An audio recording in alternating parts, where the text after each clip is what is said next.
Angah, cuba kau tengok ni. Siti pakai tudung raya tahun lepas. Apa? Siti pakai tudung raya tahun lepas?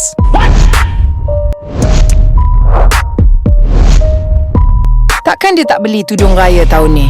Mana ada keturunan kita yang tak beli pakaian baru masa raya? Salah ke kalau tak pakai tudung baru? Tak boleh ke saya nak pakai tudung ni setiap kali raya? Saya cuma nak lepaskan rindu pada orang tersayang di pagi raya. Salah ke? Betul lah kata orang. Bila ibu sudah tiada lagi di dunia, suasana raya tu tak akan... Allahu Akbar. Apa hal ni? Apa dah terjadi ni?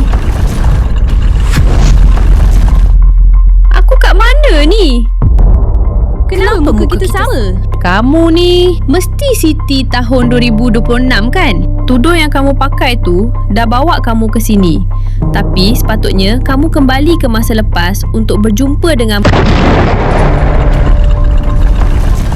tudung tu. Dah bernyala. Kamu akan kembali ke masa lepas. Siti. Ya Allah.